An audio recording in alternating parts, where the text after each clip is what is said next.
Sir, world diplomacy ഇപ്പോൾ വലിയ മാറ്റം വന്നുകൊണ്ടിരിക്കുകയാണ്. അപ്പോൾ പാകിസ്ഥാൻ പോലുള്ള ഒരു രാജ്യത്ത് നിന്ന് സമാധാന സേന ഗാസയിലേക്ക് വരുന്നു എന്നുള്ളൊരു നീക്കം അമേരിക്ക നടത്തിക്കൊണ്ടിരിക്കുകയാണ്. അപ്പോൾ എന്തായിരിക്കും ഇതിന് ബാക്കി മുമ്പോട്ടുള്ള ഒരു എഫക്റ്റ്? അല്ല, ഒന്ന് പാകിസ്ഥാൻ ഇതുവരെ അതിന് പച്ചക്കൊടി കാണിച്ചോന്ന് എനിക്ക് ക്ലിയർ അല്ല. വേൾഡ് പൊളിറ്റിക്സിൽ ട്രംപിൻ്റെ ഒരു ഹെഗിമണി നടക്കുന്നത്. ട്രംപ് എന്താണ് അമേരിക്ക ഇപ്പോഴും വീണ്ടും ഒരു അൺഡിസ്പ്യൂട്ടഡ് പവർ സെൻ്ററായിട്ട് മാറിയിരിക്കുന്നത്. അപ്പോൾ അമേരിക്ക ഒരു 20 പോയിൻറ്റ് പ്രോഗ്രാം പറയുകയും പാകിസ്ഥാൻ ആർമിയോട് ഇൻസിസ്റ്റ് ചെയ്താൽ തീർച്ചയായിട്ടും പാകിസ്ഥാൻ ആർമി അതിൽ പോകേണ്ടി വരും. അസീം മുനീറും അമേരിക്കനിൽ ഒരുപാട് ഇൻട്രസ്റ്റ് ഉള്ള ഒരു മേജർ ജനറലാണ് ആർമീൻ്റെ. അപ്പോൾ സ്വാഭാവികമായിട്ടും ചിലപ്പം പോകുമായിരിക്കും. പിന്നെ മുസ്ലിം കൺട്രീസ് ഒപ്പോസ് ചെയ്യുന്ന പറഞ്ഞാൽ മുസ്ലിം കൺട്രീസ് ഈ ഹമാസിനെ സപ്പോർട്ട് ചെയ്ത്, അല്ലെങ്കിൽ ഈ ഗസയിൽ നടന്ന ഈ റിവോൾട്ടിനെ സപ്പോർട്ട് ചെയ്ത ഇറാൻ പോലത്തെ ടർക്കി പോലത്തെ കൺട്രീസിൻ്റെ പബ്ലിക് അപ്പീൽ മാത്രമേ ഉണ്ടാവാൻ സാധ്യതയുള്ളൂ. അല്ലാതെ ഇപ്പോൾ ഈവൻ സൗദി പോലും വലിയ ഡിപ്ലോമാറ്റിക് ആയിട്ടുള്ള മൂവ്മെൻ്റ് അതിലുണ്ടാവുള്ളൂ. സൗദി ഒരിക്കലും ഒരു ഭാഗത്ത് അലൈൻ ചെയ്ത് നിൽക്കാൻ സാധ്യത വളരെ വളരെ കുറവാണ്. പ്രത്യേകിച്ച് ട്രംപ് 2ാം ടേം പ്രസിഡന്റായതിനു ശേഷം ആദ്യം പോകുന്നത് സൗദിയിലാണ്.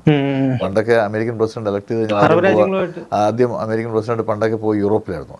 ഇപ്പോൾ യൂറോപ്പിലല്ല Trump is going to Saudi Arabia ആയിരുന്നു. പിന്നെയാണ് ബാക്കി കൺട്രീസിലൊക്കെ വന്നത്. അപ്പോൾ അങ്ങനത്തെ ഒരു ഡിപ്ലോമസി ഉള്ള പ്രിൻസ് സൽമാൻ നയിക്കുന്ന സൗദി അറേബ്യയിൽ ഈ ഒരു സാധ്യത, സൗദി അറേബ്യ ഇൻ്റർവീൻ ചെയ്ത് പാകിസ്ഥാനോട് പോകണ്ടെന്ന് പറയാൻ സാധ്യതകളും കുറവാണ്. പാകിസ്ഥാന് അൾട്ടിമേറ്റ്ലി പോകേണ്ടി വരുമായിരിക്കും ഇപ്പോൾ അമേരിക്കൻ പ്രഷർ ഉണ്ടായിക്കഴിഞ്ഞാൽ. ഇപ്പം തൽക്കാലം ഗ്ലോബൽ ഓർഡറിൽ ഈ മുസ്ലിമിൻ്റെ ചാമ്പ്യൻസ് ഓഫ് മുസ്ലിം കൺട്രീസ് എന്ന് പറഞ്ഞ് വേണമെങ്കിൽ പാകിസ്ഥാൻ തൽക്കാലം മാറി നിൽക്കാം. പക്ഷേ അൾട്ടിമേറ്റ്ലി ട്രംപ് ഫുൾ പ്രഷർ ഇട്ടിട്ടുണ്ടെങ്കിൽ ഉറപ്പായിട്ടും പാകിസ്ഥാനിന് അങ്ങനെ ഒരു ഡിസിഷൻ എടുക്കേണ്ടി വരും. പാകിസ്ഥാൻ മുസ്ലിം ലീഡർഷിപ്പിൻ്റെ ഏറ്റവും വലിയ കൺട്രി എന്ന് പറയുന്നത് അവർ ന്യൂക്ലിയറാണ്. അതുകൊണ്ടാണ് അവർ പറഞ്ഞത് മുസ്ലിം കൺട്രീസ് ന്യൂക്ലിയർ ആയിട്ടുള്ള പാകിസ്ഥാനാണ്. അതുകൊണ്ടാണ് അവർ പറഞ്ഞത് ഞങ്ങളാണ് ഇതിൻ്റെ ആർമി. അൺഫോർച്ചുനേറ്റ്ലി പാകിസ്ഥാൻ എന്ന ഒരു പരിധിക്കപ്പുറത്ത് അമേരിക്കൻ ഇൻട്രസ്റ്റിനെ ഒപ്പോസ് ചെയ്യാനൊന്നും അവർക്ക് പറ്റത്തില്ല. ഇപ്പോൾ നമ്മൾ ഡെമോക്രാറ്റിക് കൺട്രിയാണ്, നമുക്കത് വേണമെങ്കിൽ ഒപ്പോസ് ചെയ്യാം. പക്ഷേ പാകിസ്ഥാൻ ഡെമോക്രാറ്റിക് കൺട്രി അല്ലല്ലോ ഇപ്പോൾ. അപ്പോൾ അതുകൊണ്ട് സ്വാഭാവികമായിട്ട് അവർക്ക് അമേരിക്കൻ ഇൻട്രസ്റ്റിൻ്റെ പിന്നാലെ പോകേണ്ടി വന്നേ തീരുള്ളൂ. അമേരിക്ക ഇൻസിസ്റ്റ് ചെയ്താൽ. അമേരിക്ക ഇൻസിസ്റ്റ് ചെയ്യുക എന്നുള്ളത് $1 മില്യൺ ക്വസ്റ്റ്യനാണ്. അപ്പോൾ നിലവിൽ അറബ് രാജ്യങ്ങൾ പലതും അമേരിക്കയുടെ ഇൻട്രസ്റ്റിനനുസരിച്ചിട്ട് ഗാസയിൽ സമാധാനം കൊണ്ടുവരാമെന്നുള്ളൊരു തീർച്ചയായും അങ്ങനെ തന്നെ ആയിരുന്നല്ലോ. ഇപ്പോൾ അമേരിക്ക പണ്ട് ട്രംപിൻ്റെ ഫസ്റ്റ് ഭരണത്തിൻ്റെ കാലത്താണല്ലോ ഈ സൗദി എബ്രഹാം അക്കോർഡ് സൈൻ ചെയ്യാൻ നിൽക്കുന്ന സമയത്തായിരുന്നു ഹമാസ്. സത്യം പറഞ്ഞാൽ ഹമാസ് എന്നുള്ള ഓർഗനൈസേഷനെ സംബന്ധിച്ചിടത്തോളം അവർക്ക് ചെയ്യാൻ പറ്റുന്ന ഏറ്റവും പരമാവസാനം അവർ ചെയ്തതാണ്. ഒക്ടോബർ 7, 2023 അവർ ഇസ്രായേലിൽ കയറിയില്ലായിരുന്നെങ്കിൽ പലസ്തീൻ ഇഷ്യൂ അന്നേ ടൈപ്പ് ഔട്ട് ആവുക. അല്ല, സാർ അവിടെ നേരിട്ട് റിപ്പോർട്ട് ചെയ്തിട്ടുള്ള ഒരു ജേർണലിസ്റ്റാണ്. ആ രീതിക്ക് സാറിന് തോന്നുന്നു ഈ ഒരു 20 സമാധാന സന്ധി ഒരു വിജയമാവുമെന്ന് തോന്നുന്നുണ്ടോ? അല്ല, ഇപ്പോഴത്തെ കണ്ടീഷനിൽ സമാധാന സന്ധിയൊക്കെ വിജയിക്കാൻ സാധ്യതയുള്ളൂ. കാരണം എന്ന് വെച്ചാൽ ഹമാസ് എന്നുള്ള ഓർഗനൈസേഷനായിരുന്നു അവിടുത്തെ ഏറ്റവും വലിയ ഏറ്റവും വൈബ്രൻ്റ് ആയിട്ടുള്ള ആ ഒരു കോസിന് വേണ്ടി നിൽക്കുന്ന ഓർഗനൈസേഷൻ. അവർ ആംഡായിരുന്നു, അവർക്ക് എന്തും ചെയ്യാൻ പറ്റുന്ന കേഡേഴ്സ് ഉണ്ടായിരുന്നു. പക്ഷേ ആ ലീഡർഷിപ്പ് മുഴുവൻ പോയല്ലോ. അവരുടെ ഏറ്റവും വലിയ ലീഡേഴ്സായിട്ടുള്ള യഹിയ സിൻവറും ഇസ്മായിൽ ഹനിയും അടക്കമുള്ള ആളുകൾ മരിച്ചു കഴിഞ്ഞു. ഖലിദ് മെഷൽ എന്ന് പറഞ്ഞത് കുറേ മുമ്പേ റിട്ടയർഡ് ഓൾമോസ്റ്റ് റിട്ടയർഡാണ്, ഖത്തറിലാണ്, വിത്തിൻ ഗസേൻ്റെ അകത്ത് യഹിയ സിൻവർ ലീഡർഷിപ്പ്, പിന്നെ മുഹമ്മദ് ദാവൂദ്, അവരെല്ലാവരും മരിച്ചു കഴിഞ്ഞു, അവരൊന്നുമില്ല. അപ്പോൾ സ്വാഭാവികമായിട്ടും ഒരു ഓർഗനൈസേഷൻ റീഗ്രൂപ്പ് ചെയ്യാൻ ഇനിയും സമയം എടുക്കുമായിരിക്കും. ആ റീഗ്രൂപ്പിങ്ങിൻ്റെ സമയം ഐഡിയോളജി ഒരിക്കലും മരിക്കത്തില്ല.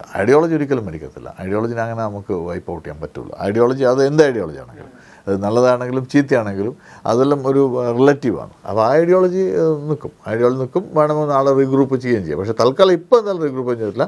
പിന്നെ ഇസ്രായേലിൻ്റെ മൊസാദ് നമുക്കറിയാമല്ലോ, വേൾഡ് ഏറ്റവും വലിയ സ്പൈ ഏജൻസിയാണ്. മൊസാദ് എന്ന ഓർഗനൈസേഷൻ ഈ ഗസയുടെ അകത്തും കുറേ ഇസ്ലാമിക് ഗ്രൂപ്പ്സിനെ ക്രിയേറ്റ് ചെയ്തിട്ടുണ്ട്. ഈ ഇസ്ലാമിക് ഗ്രൂപ്പ്സ് ഹമാസുമായിട്ട് ഫൈറ്റ് ചെയ്യുന്നുണ്ട് ഇപ്പോഴും ഗ്രൗണ്ടിനകത്ത്. ആ ഒരു സാധനത്തിലാണ് ഇപ്പോഴും അവർ ഇസ്രായേൽ ആർമി IDF പോയിട്ട് അവിടെ അറ്റാക്ക് ചെയ്യുന്നത് ഇപ്പോഴും. അതുണ്ട്. അല്ല, ഞാൻ പോയത് ഒക്ടോബർ 7, 2023 തുടങ്ങിയ സമയത്താണ്. ഒക്ടോബർ 21 അവിടുത്തെ. അതൊക്കെ നമ്മൾ ഒരുപാട് തവണ പറഞ്ഞതാണ് പല സ്ഥലത്തും.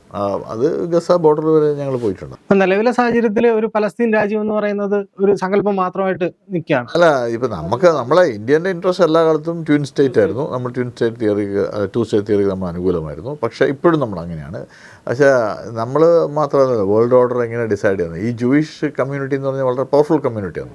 US ഏറ്റവും പവർഫുൾ ആയിട്ടുള്ള ഫിനാൻഷ്യൽ സെക്ടറും അതുപോലെ തന്നെ പൊളിറ്റിക്കൽ സാധനത്തിലും മറ്റും അത് ഇൻഫ്ലുവൻസ് ചെയ്യാൻ പറ്റുന്ന ഒരു കമ്മ്യൂണിറ്റിയാണ് ജൂയിഷ് കമ്മ്യൂണിറ്റി. ആ കമ്മ്യൂണിറ്റി ഇൻട്രസ്റ്റിനെ മറികടന്നുകൊണ്ടൊന്നും അമേരിക്ക ഒരു 2 സ്റ്റേറ്റ് തിയറിക്കൊന്നും പോകാൻ സാധ്യത വളരെ വളരെ കുറവാണ് ഇപ്പോഴത്തെ ഒരു സാഹചര്യത്തിൽ. പിന്നെ ഗ്ലോബൽ ഓർഡർ എപ്പോഴും മാറാമല്ലോ. ഗ്ലോബൽ ഓർഡറിൽ ഇപ്പം അമേരിക്കൻ്റെ ഒരു ഹെഗമണിയുണ്ട്. അമേരിക്ക ആണല്ലോ എല്ലാ വാർ തീർക്കാനും എല്ലാ കാര്യത്തിലും. നിലവിലിപ്പോൾ ഉള്ള വാറുകളെല്ലാം തീർത്തു കഴിഞ്ഞു. തീർത്തു. റഷ്യ യുക്രൈൻ മാത്രമേ ബാക്കി.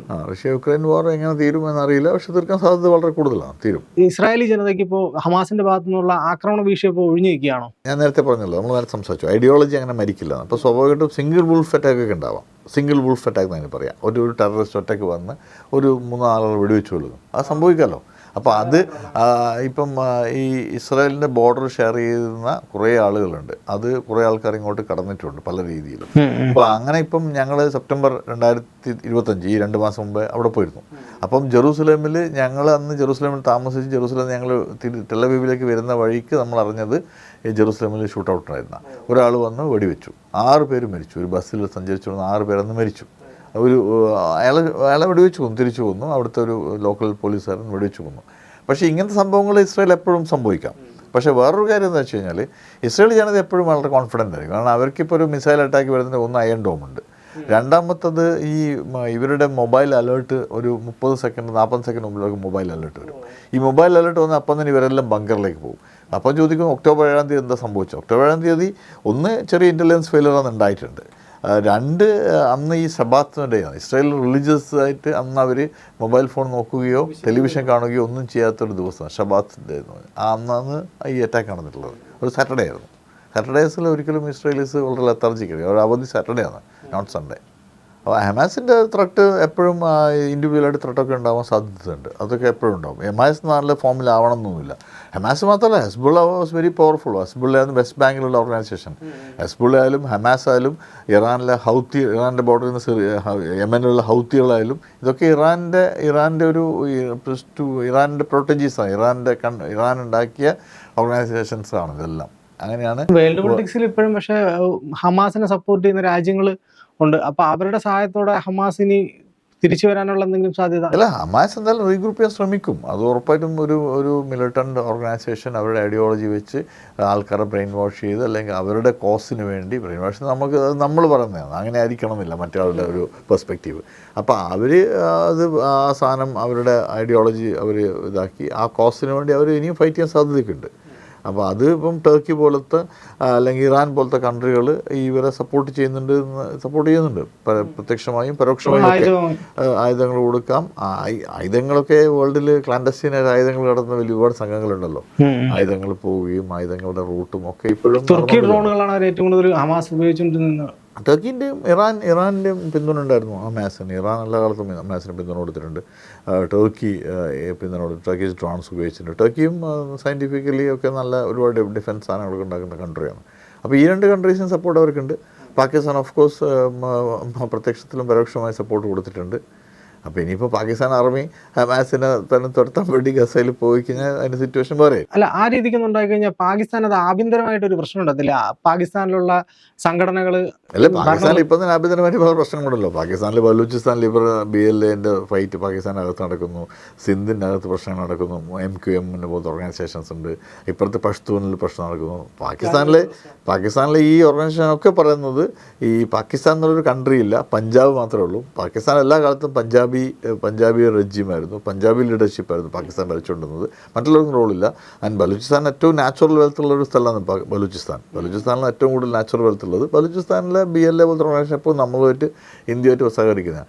ഞാൻ എൻ്റെ നാട്ടിൽ പണ്ട് ബലൂചിസ്ഥാൻ്റെ സമര നായിക നൈല ഖദ്രി ബലൂച്ച് അവരിന്ന് കാനഡയിൽ ഇൻ എക്സൈൽ ഒരു ഗവൺമെൻറ് ഉണ്ടാക്കിയിട്ടുണ്ട്. ബലൂചിസ്ഥാൻ്റെ ഒരു ഗവൺമെൻറ് ഉണ്ട്. അതിൻ്റെ പ്രൈം മിനിസ്റ്ററാണ് അവരിപ്പം.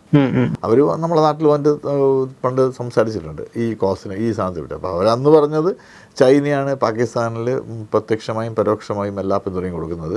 ഞങ്ങളുടെ ഗോൾഡ് വെൽത്ത് മുഴുവൻ ചൈനക്കാർ കൊണ്ടുപോയിട്ടുണ്ടെന്നാണ് അവർ പറയുന്നത്. അപ്പോൾ പാകിസ്ഥാനകത്ത് ഒരുപാട് റിഫ്റ്റുകളും പ്രശ്നങ്ങളും ഒക്കെ ഉണ്ട്. നമ്മളെല്ലാ കാലത്തും ചരിത്രം നോക്കിക്കഴിഞ്ഞാൽ പാകിസ്ഥാൻ്റെ ഒരു പ്രധാനമന്ത്രിയായിരുന്ന ഒരുപാട് ആളുകൾക്ക് ഒന്നും പൊളിറ്റിക്കൽ പവറിനെക്കാട്ടും കൂടുതൽ ആംഡ് പവർ അവിടെയുള്ള ഇപ്പോഴും അസീം മുനീറാണ് അവിടുത്തെ കൺട്രോൾ ചെയ്യുന്നത്. അസീം മുനീറിന്റെ വരവ് പാകിസ്ഥാൻ ഏത് രീതിക്കായിരിക്കും ബാധിക്കുന്നത്? ഒരു മിലിറ്ററി പവർ?